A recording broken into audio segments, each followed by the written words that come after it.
You don't need hands to make art. There are artists who have no hands, they paint with their feet or mouth. Art is not found in the hands. Art is found in the eyes, heart, and mind.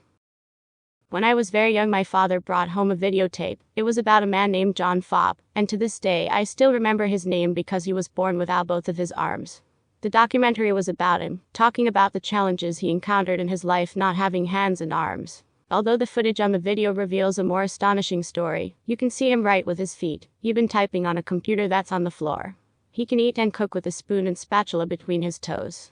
He can swim and he can drive with his feet. He even has a hot girlfriend. He was also doing motivational talks to people, telling his story, and sharing with them that, if he could do it, so could you. I remember another story. I was in elementary school and I remember my teacher was talking about something. I was too busy daydreaming at my desk that I didn't know what it was for really. It was something about them selling us Christmas cards or other. I couldn't be bothered. But like all teachers, mine made sure to ask me if I wanted one, and since I didn't want to be scolded at and seem that I wasn't listening, I just said yes and gave her the amount, and she gave me the card. Then something unexpected happened. On the card was an artwork. There was this painting of a child holding a lamp as he catches Santa at the Christmas tree. The scene was simple enough, but I remember I was really impressed by the artwork because I was already into drawing already by that time. I was so into the drawing that I focused on all of the details of the artwork, and even noticed the strokes on how it was painted, and then my eyes wandered to the bottom of the page, where I found something written which were in the likes of, "This artwork was painted by children with no hands." I was shocked. First of all, no child would really take the time to read anything written in description form, but mostly because when I did read it, I was blown away. I really couldn't believe what I read was even real at all, or maybe I was just imagining it, especially at that age. I had to ask my teacher how was that possible, and maybe to check if it was real, and she then said, well, she uses her mouth to paint. Hearing that opened my mind.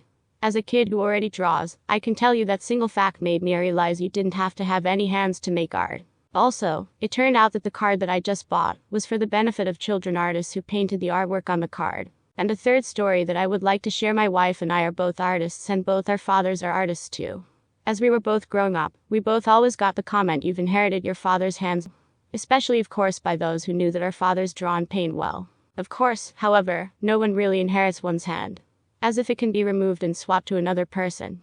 What they mean when they say that we've inherited our father's hand is that we inherited their talent. That's obvious enough, although for people who have never really drawn or painted before, and maybe for people who are already artists, they do not know that art is not found in one's hand. If we can inherit anything, it's our father's way of looking at things. It's our father's eye that can zoom in on every detail of our subject, and focus our eyes on what we're working on to better capture it. If we acquired anything, it's seeing an aesthetically pleasing thing, removing anything that is displeasing to the eye. If we received anything, it's the discipline we saw our fathers do when witnessing how serious they are while at work. Burning the midnight oil and taking their time to finish a project perfectly no matter how long it took. You can also say, we've also obtained our father's thinking, being able to know what to draw or how to be resilient until we get it right.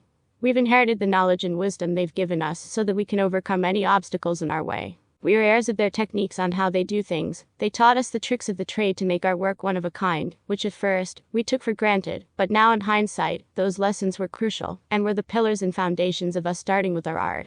Instead of the hands, we've been taught our father's heart. Their heart because they have taught us to never fool our customers and clients or rip them off. They taught us to give our best in every project. We're inborn with instincts from the lessons they have learned the hard way, and have seen through which one prevails. We've inherited their hearts to be able to create something with love. Therefore, we do gain our parents' talents or gifts, and not just their hands. It's the way we think, how we persevere, and how we see things. That they have taught us well, and we have applied what they know in our own work consciously or unconsciously. That even if we were born without arms, we would certainly never be born without heart in our art.